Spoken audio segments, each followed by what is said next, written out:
will help in defending India more than has ever been since independence. And respected Speaker Ma'am, I am completely in favor of the motion. After the hard-earned independence of 1947, our constitution was set up to provide various guarantees to its residents, and among those was the principle of secularism. And respected Speaker Ma'am, I believe I am a firm believer of the notion that implementing the Uniform Civil Code will completely align with that principle, as it will promote the idea of a secular nation that treats all of its residents equally. Also, respected Speaker Ma'am, I would also like to insist on the fact that out of the three laws that we have in India, criminal law, commercial law, and civil law, only the civil law is not the same for all the citizens of India.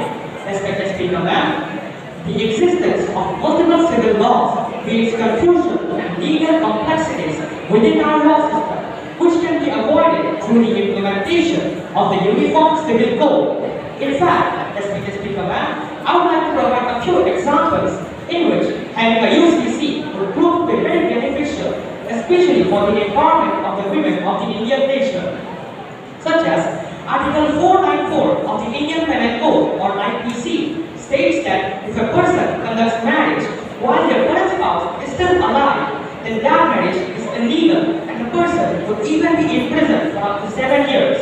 What it does not state is that, respected Speaker Ma'am, that Muslim men under the effect of the Sharia law are free from this and can marry up to 4 times and still remain scot-free.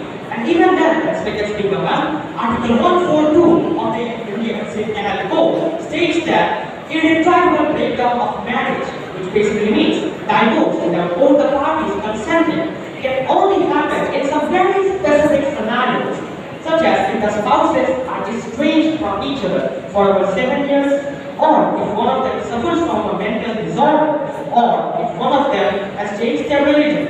However, Muslim men, again under the effect of the Sharia law, can freely divorce their wives whenever and wherever they want to, and then they can even choose to not provide for the maintenance of their ex-wives. In fact, respected Speaker, there is an incident that I would also like to mention. This is the case of Mrs. Shah Babu. This happened in the 1980s. She was married to her husband for over 40 years, and they even had 5 children together. And yet, even then, after her husband divorced her, he refused to pay for her maintenance at all. Respected Speaker Ma'am, just think, how old is a person when they conduct marriage? And now, add 40 more years to that equation. Just how could a person like her provide for herself? And yet, even then, her husband, shielded by the Sharia law, freely decided to not provide for her maintenance at all.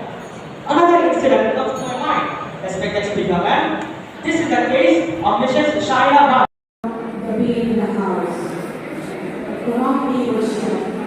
The best in the world. On the stage to put on the fight.